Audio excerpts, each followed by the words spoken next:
저 사면 관련해서 많은 여러 인터뷰 해주셨다는 얘기 제가 들었고 감사했습니다. 욕 많이 드셨을 건데 비판하는 분도 많이 계실 거 아닙니까? 예. 안 들려요.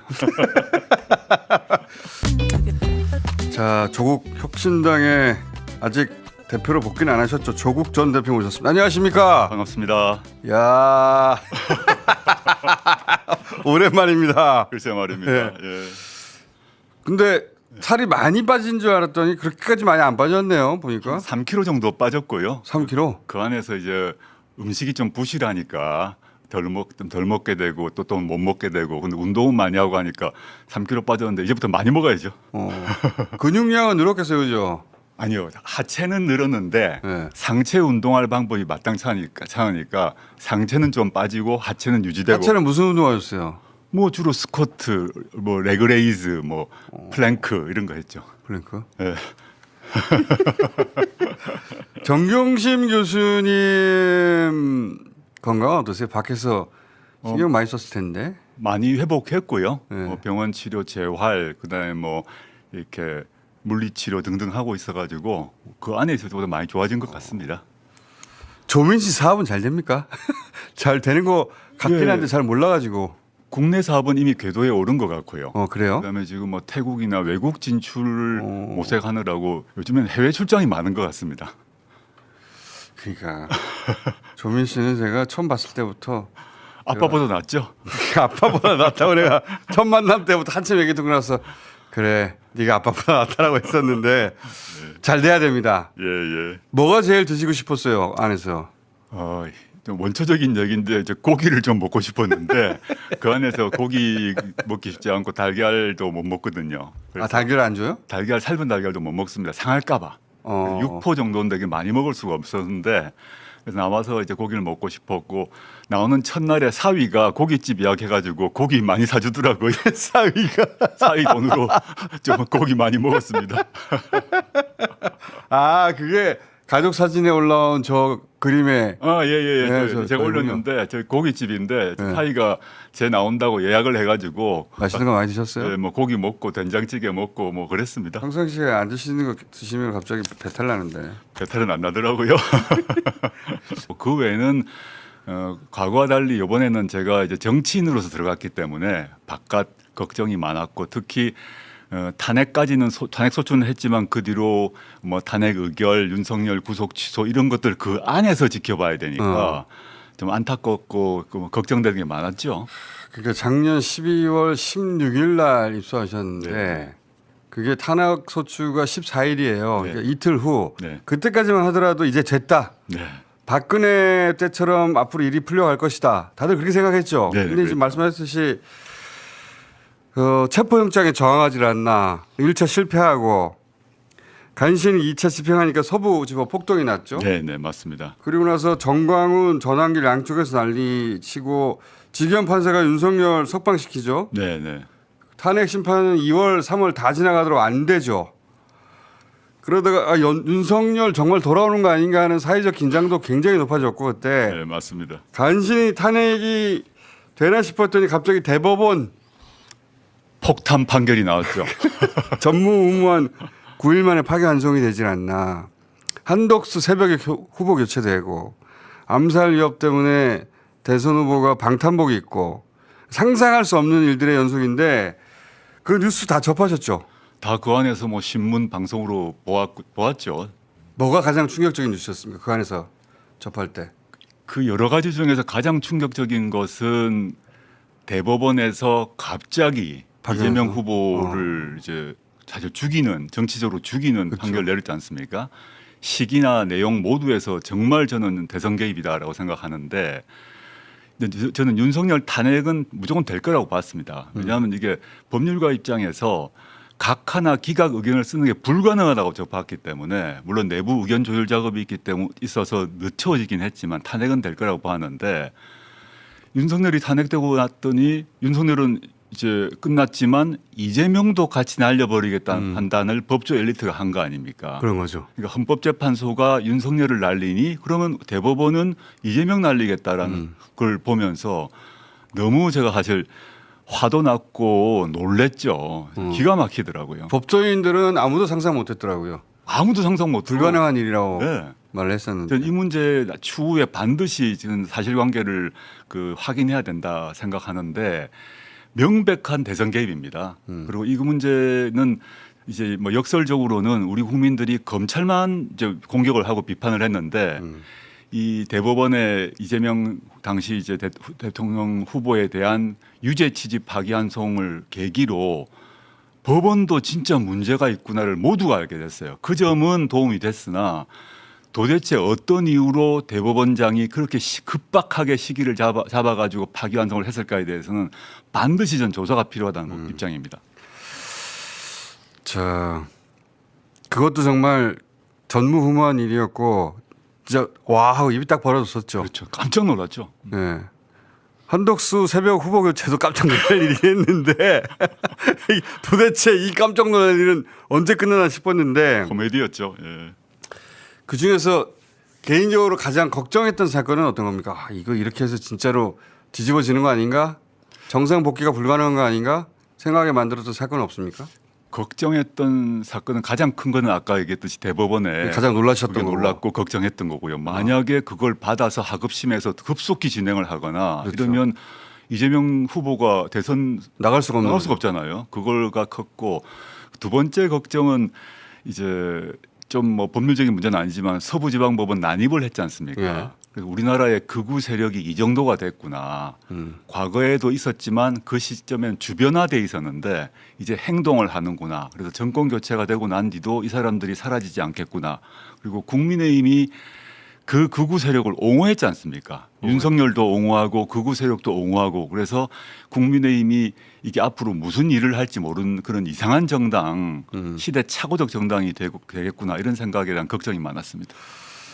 뭐 서구에서도 그 극우 정당들이 속속들이 등장하고 지지율도 높아지고 있다 걱정 많이 하는데 극우 정당이 나타난 게 아니라 국민의힘이라고 하는 오래된 보수 정당이 극우 정당이 돼버렸어요. 그렇죠. 다른 나라는 정통 보수 정당이 있고 네. 뭐 보수당이건 뭐 기독교 민주당이건 있고 그에 불만이 있는 극우가 생겨서 이제 의회에 진출하고 했다면 우리나라는 국민의힘이라는 자체가 극우화되고 있고 지금도 윤석열 파면 이후 대선 패배 이후에도 여전히 친윤계가 당권을 장악할 가능성이 매우 높지 않습니까? 여전히 뭐 계엄에 대해서 옹호를 하고 내란을 옹호하고 이런 정당이 지금 되고 있기 때문에 저는 그 국민의힘을 다시 한번 심판해야 된다라는 생각이 분명하고 그게 역할을 해보고 싶습니다. 정청래 대표는 그래서 정당 해산도 할 수 있다, 할 수 있을 만한 사안이 쌓였다 이렇게 주장하는데 어떻게 보세요?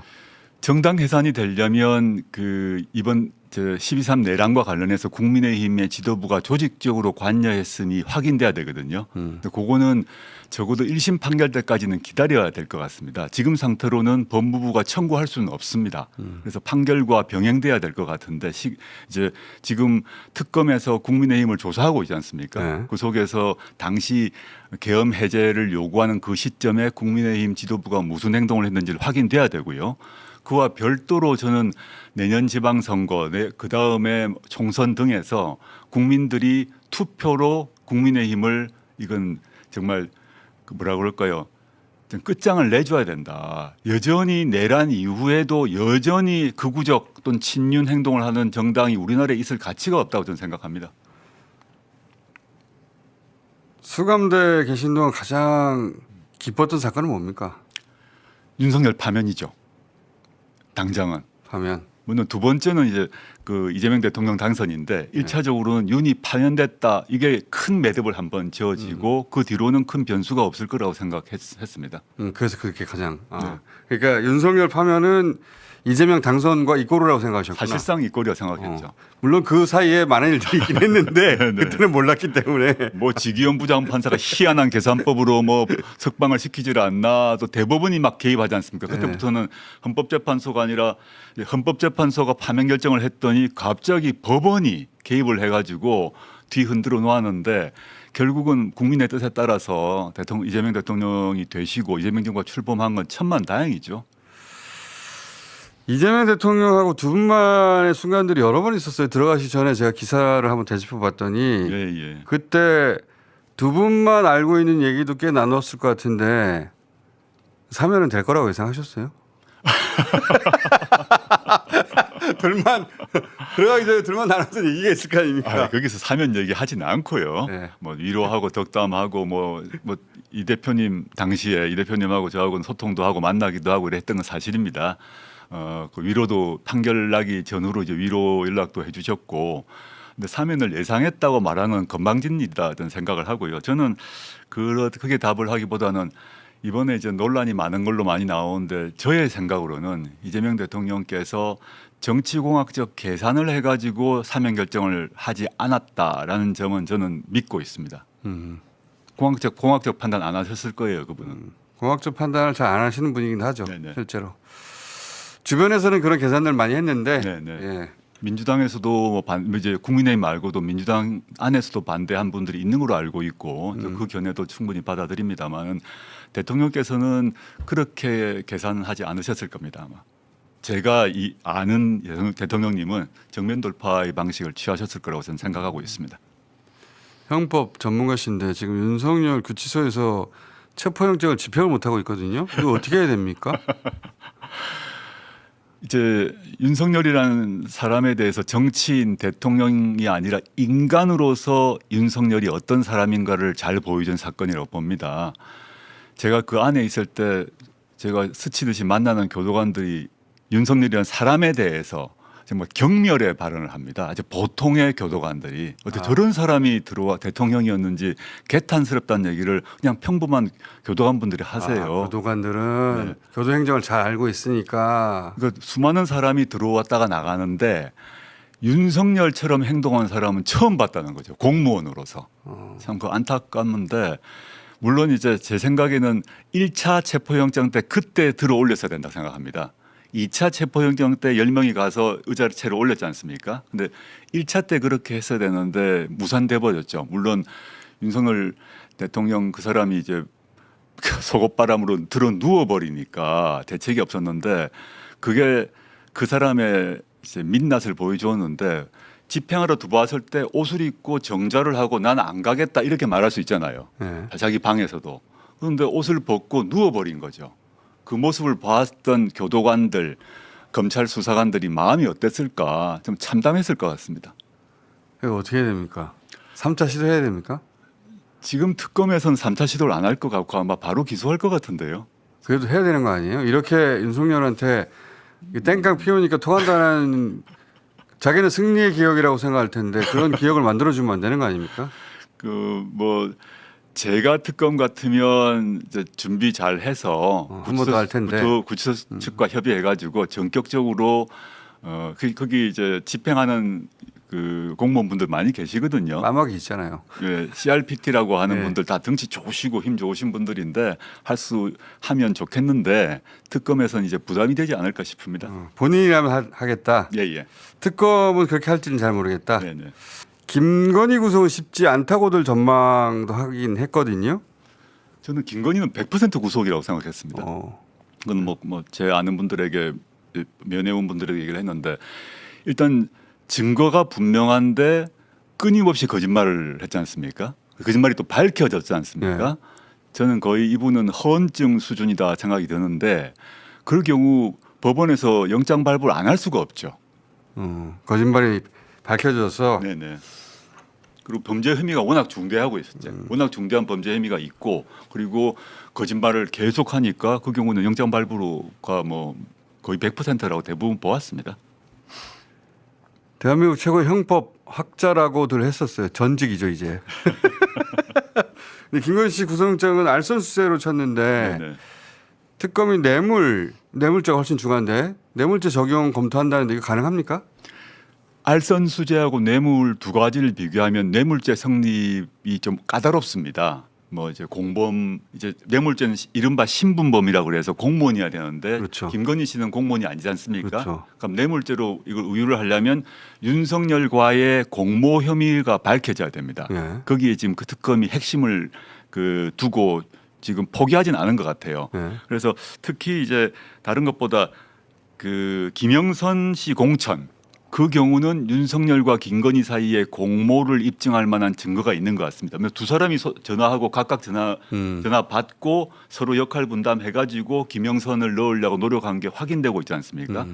그 경우 그 사건 같은 경우는 그 여론조사 2억 7천만 원인가요? 예. 그거를 뇌물로 보고 윤석열, 김건희를 공범으로 봐서 처벌할 방향으로 가는 것 같고, 그거 말고 목걸이도 초고가 목걸이 같은 경우는 알선수재는 분명히 되는 거고요. 예. 그런데 윤석열이 김건희가 그 초고가 목걸이를 받는 것과 관련해서 미리 사전에 논의하고 받았냐는 확인이 안 되지 않습니까? 그건 아마 자를 가능성이 많고, 만약에 그 증거나 뭐 육성 녹음이나 또는 증인이 나오면 그것도 같이 갈 수 있죠. 지금까지는 아직 안 나온 것 같습니다. 근데 이건 어떻습니까? 그러면 그 서희건설 회장 네. 자수서에 자기가 김건희를 만났을 때 인사청탁을 했다고 했거든요. 네, 네. 사위에.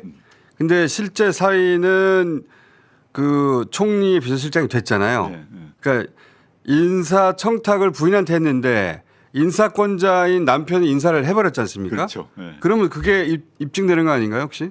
그거 보면 정황상으로는 김건희 씨가 이제 그래프 등등 오만 걸 받고 남편한테 얘기해서 남편이 지시했을 거 그렇죠. 아니겠습니까? 그렇게 보여지는데. 근데 거기서 윤석열과 김건희 두 사람은 말을 맞췄을 것 같은데 그 좋은 사람을 추천한 건 맞는데 초고가 목걸이 뭐 브로치 받은 얘기는 안 했다. 윤석열은 목걸이는 몰랐다. 윤석열은 몰랐다. 이렇게 되면 끊어지는 거죠. 아하. 그게 그 고리를 찾으면 바로 다 같이 갑니다. 윤석열도 목걸이 받은 걸 알아야 공범으로 뇌물죄가 네. 의유된다. 그렇죠. 알선수재는 되지만 뇌물은 한 단계 더 가야 된다는 거죠. 좀 어렵긴 하네요. 예. 네.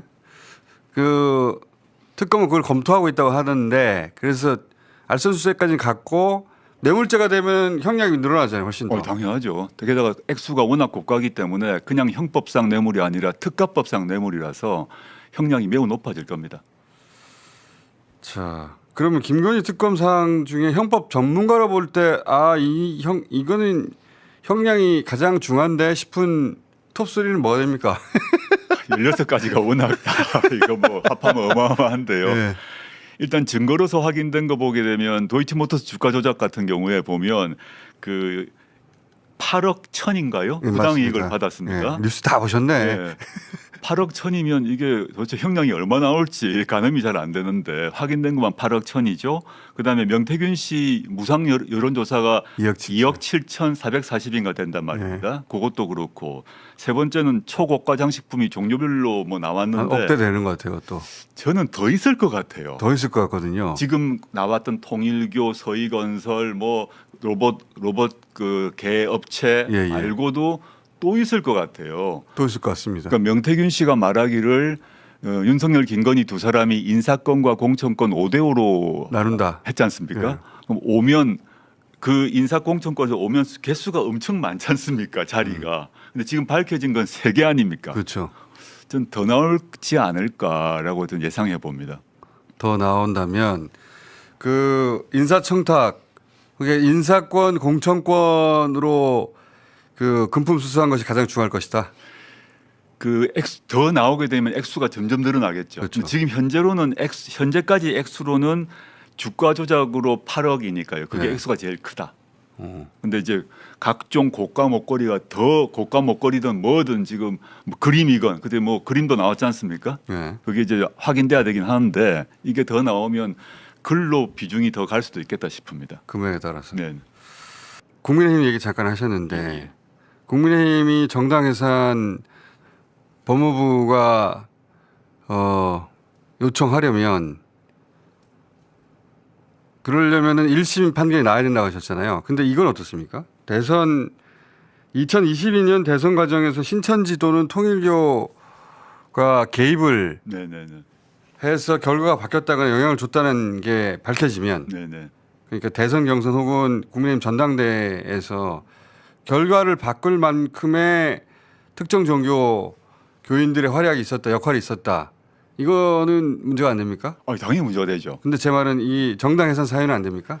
그건 딱 정당 해산과는 직결되지는 않을 것 같습니다. 정당 해산은 그 정당의 목표나 정책이 반헌법적이어야 된다는 거 아닙니까? 헌법적이어야 된다. 그러면 이제 물론 그것도 정교 분리의 원칙에 어긋난다는 할 수 있는데 현재 과거 이제 이석기 판결을 생각해 보게 되면 그 취지는 정당이 특히 정당의 지도부가 조직적으로 내란 지금 시점 같은 경우 내란에 개입을 했다. 요게 나와야 되는 거죠. 추경호건 나경원이건 그 당일날 윤석열이 추경호 나경원 등과 통화한 건 확인된 거 아닙니까? 그쵸. 근데 그때 무슨 얘기를 했는지 그 두 사람 말고는 또 누구와 소통했는지를 확인해야 되는 거죠.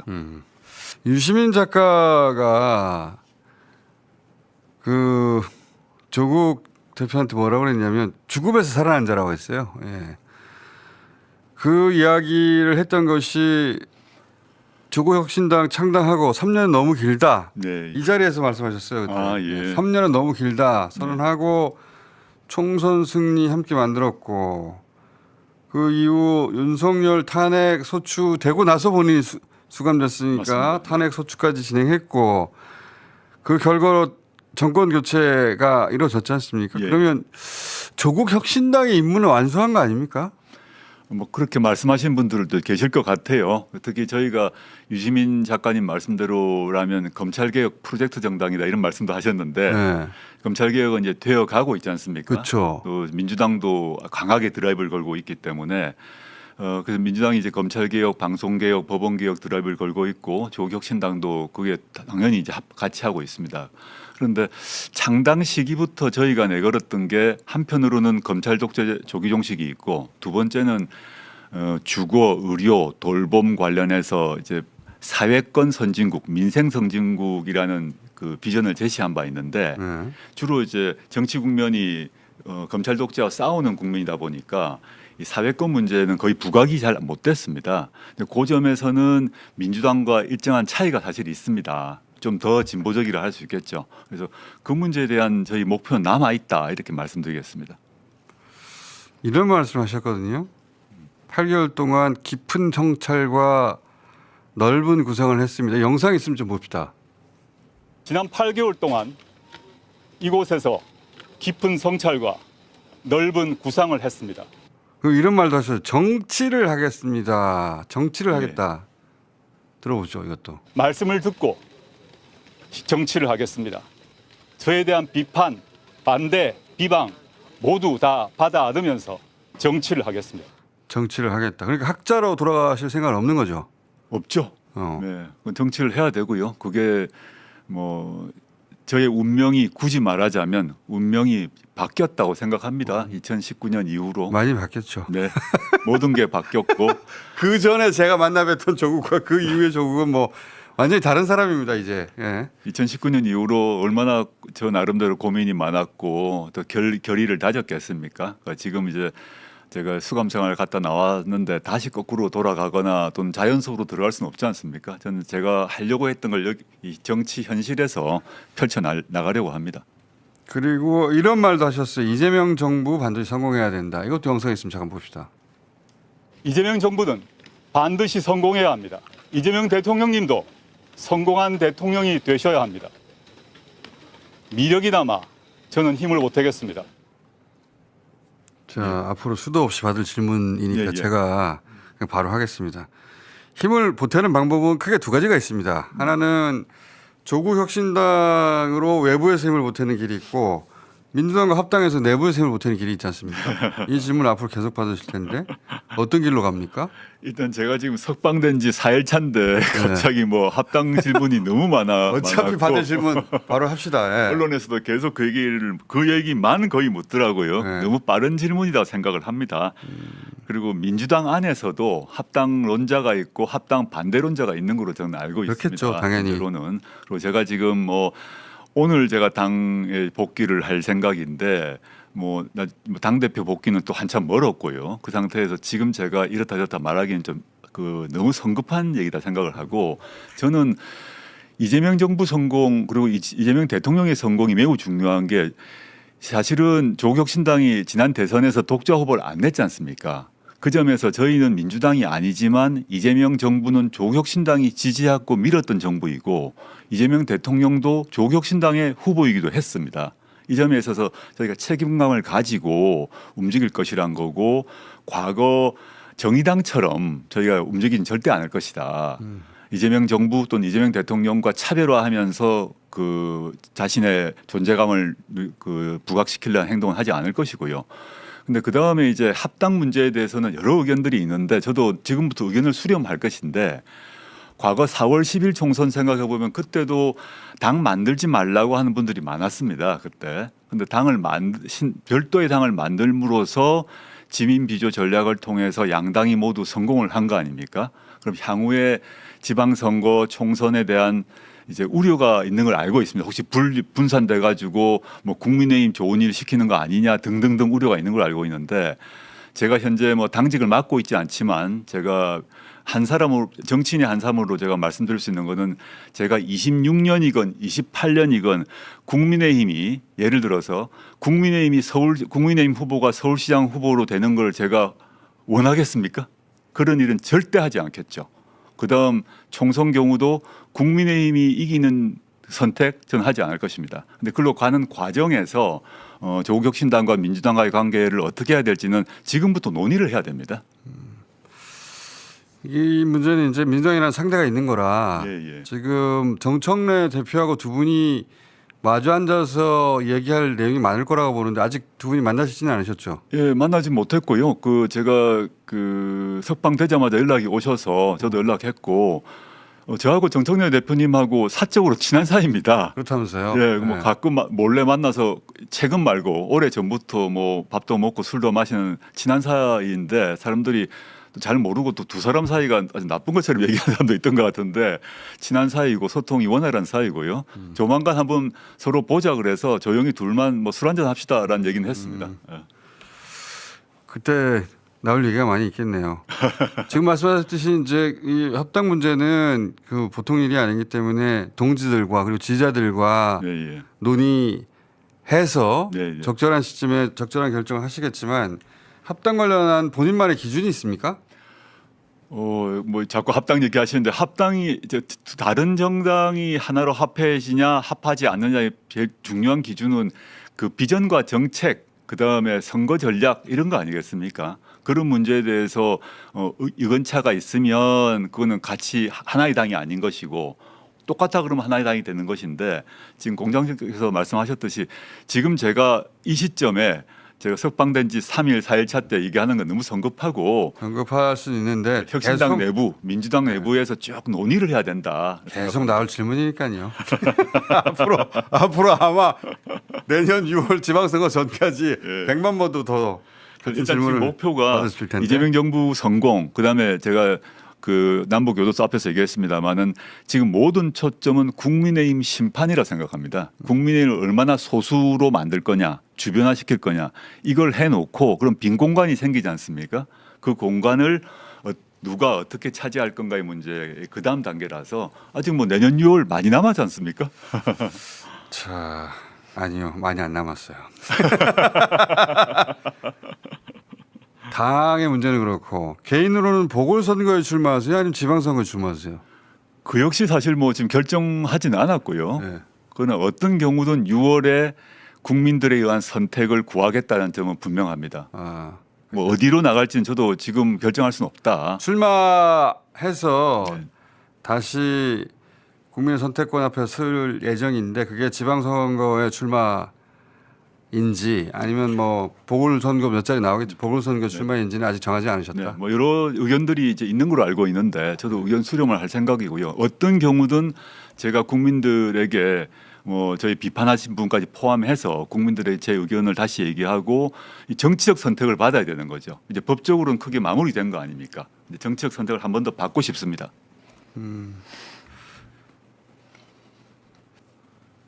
기회가 오면 대권에 도전합니까?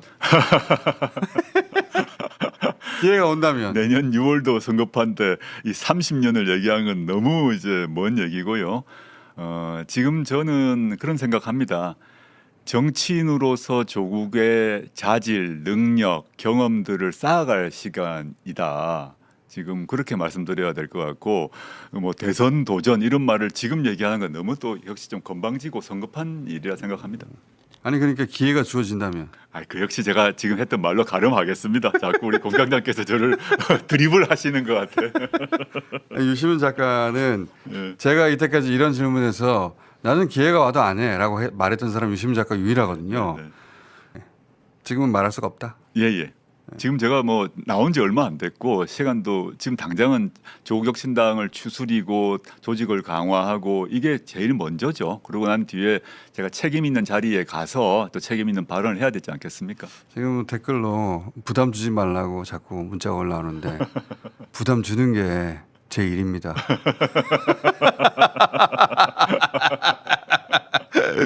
답이야. 본인이 이제 앞으로 제가 보여줘야 하는- 만들어 놔야 되는 거죠. 그렇죠, 국민들께서 지금 제가 앞으로 그 취할 행동 실천에 대해서 평가가 나쁘면 뭐 어떤 기회도 오지 않는 것 아닙니까? 당장 지금부터 내년 6월까지 제가 국민들에게 제 모습을 보여드려야죠. 그게 제일 먼저인 것 같습니다. 그러니까요. 아직 며칠 안 돼가지고 요 답변이 통하죠. 지금 한 달 후에 다시 물어보면 되죠. 한 달 후면은 출세한 지 얼마 안 됐다고 할 수가 없으니까. 그 민정수석으로 예. 문재인 대통령하고 가까이 일을 해보셨잖아요. 예. 그리고 이제 이재명 대통령이 된 지 이제 2달밖에 안 되긴 했는데 이재명 대통령만의 독특한 스타일이 이제 언론에 보도됐습니다. 보시기에 두 대통령이 비슷한 점도 있고 다른 점도 있을 텐데. 비슷한 점이라고 한다면 그 본인이 결정을 하고 판단하기 전까지 그 매우 신중하게 경청하세요. 고민을 신중하게 하세요. 그 점에서는 거의 비슷한 것 같습니다. 이야기를 많이 듣는다. 예, 많이 네. 들으시는 편이고. 문재인 전 대통령 제가 전에 듣기로는 그 결정하기 전에 무슨 생각을 하는지 모르겠다고 다들 그랬다고 하던데. 그 이제 왜냐하면 대통령이란 자리에서는 또는 당 대표란 자리에서는 본인의 말을 하는 순간 그게 결정이 돼 버렸기 때문에 다른 사람들이 낄 틈이 없어지거든요. 그래서 그걸 아시는 것 같아요. 그래서 어떤 중요한 결정을 실제 마음을 먹었다 하더라도 그걸 최대한 늦게 표출하신다. 신중하게 듣고 경청의 절차를 갖는 것은 같은 것 같고 저는 이제 차이점을 보면 제가 이제 가까이서 본 문재인 대통령은 그분은 말이 글이에요. 문어체 말을 하십니다. 그래서 단어 하나하나를 쓰실 때 너처럼 말을. 그래서 이 처음부터 끝까지 본인 머릿속에 글이 정리되어 있습니다. 실제 글을 써서가 아니라 처음부터 끝까지. 문어체로 실제 네. 말을 합니까? 근데 이재명 대통령께서는 구어체 인간입니다.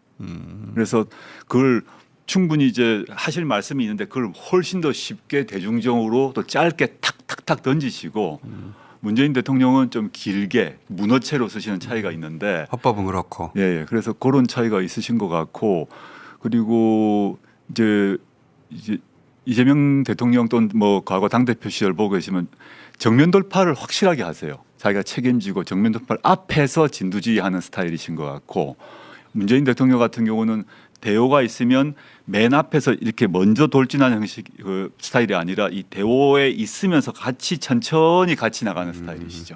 그 정도 행동 패턴의 차이는 있는 것 같습니다. 그거 듣고 보니까 확실히 차이가 있네요. 네. 최근에 이재명 대통령께서 국무회의에서 여러 발언 하시지 않습니까? 예. 뭐 산재 문제 포함해서 여러 가지 문제에 개입하시는데 그 과거 문재인 대통령은 전혀 그런 모습을 안 보이지 않습니까? 국무회의에서 그런 발언 안 하셨어요. 근데 이재명 대통령은 발언을 바로 하시잖아요. 바로. 딱 하면서 초기에 시쳇말로 하면 군기를 잡는 것이고 다르게 얘기하면 국정의 주도권을 내가 직접 그 쥐고 내 책임하에 가겠다는 거를 다 알린 것 같아요. 그리고 그 영상을 공개해버리니까. 그렇죠. 그래서 그거는 그것도 상상이 어려운 일인데. 저도 약간 놀라운 일이었는데 지금 시점 여전히 이제 내란 세력이 종식되지 않고 국민의힘은 계속 발목 잡게 하고 친윤화되는 상황에서 주도권을 확실하게 쥐고 내가 선봉장이 되어서 앞에 나갈 테니까 따라와라 이런 취지 이렇게 움직이시는 것 같습니다. 자, 아직 이재명 대통령도 못 만나셨고 당연히. 예. 네. 조만간 아마 한번 만나실 자리가 있겠죠. 제가 공적인 자리를 갖추면 그때 만나게 되겠죠. 지금 현재는 사인 아닙니까? 아, 그렇지. 대표 복귀는 언제 합니까? 지금 이제 여러 절차가 필요합니다. 전당대회 필요한데 또 국정감사가 10월에 있으니까 그때는 힘들지 않을까 싶어요. 전당대회를 여는 게. 아, 그 전까지는. 예, 그래서 국정감사 끝나야 전당대회를 열지 않을까 저는 예상하고 있습니다. 전당원 투표로 그냥 안 됩니까? 아, 그건 안 됩니다. 당원 당원 당규에 당규상? 따라. 예, 당원 당규상 그걸 다 여러 가지를 거쳐야 되는데 그러면 그 전까지는 그냥 일개 당원이네요. 일개 당원으로 전국 돌면서 어. 그 도움 주셨던 어르신들, 뭐 종교 지도자들, 시민사회 원로분들, 뭐 교수님들 다 인사드리고 또 각 지역에 또 뭐 제 친구들도 만나고 이렇게 하는 활동을 한 뭐 2, 3개월 좀 쉴 겸 해서 하고 싶습니다. 3개월이나 2, 3개월 너무 길어요. 지금 팽팽팽 돌아가는데 저도 조금 쉬어야죠. 그러면 한 2, 3주만 도시고요. 네. 한번 일단 당에 한번 물어보겠습니다. 지금 상황이 어떤지. 네, 2, 3주 도시고 네. 그리고 가시기 전에 한 달에 한 번 정도는 왜 나와서 아이, 감사합니다. 예, 저 뭐. 현안들 가지고 예, 예, 뭐든지요. 형법 학자이자 이제 정치인으로 현안 분석도 하고 그러셨는데 저는 뭐 다시 감사합니다. 돌아오셨으니까. 불러주시면 한 달에 예. 한 번 정도 와서 뭐 여러 얘기, 뭐 법률 얘기 아니라 하더라도 정치 얘기까지 포함해서 널리 대화하고 싶습니다. 그러니까 이제 백수지 않습니까? 맞습니다. 백수시니까 예, 빼지 마시고 한 달에 한 번 정도는 나오셔가지고 이런저런 얘기. 오늘도 이 맛보기만 한 거거든요. 예, 예. 어려운 질문은 깊숙이 들어가지도 않았어요. 맛보기만 한 거지. 맞습니다. 자, 오늘 여기까지 해놓고. 예, 예, 예. 근데 오랜만에 뵈니까 진짜 반갑네요. 저도 그렇습니다. 그리고 네. 저 안에서 들었습니다만은 저 사면 관련해서 많은 여러 인터뷰 해주셨다는 얘기 제가 들었고 감사했습니다. 욕 많이 드셨을 건데 비판하는 분도 많이 계실 거 아닙니까? 여기요? 예. 안 들려요.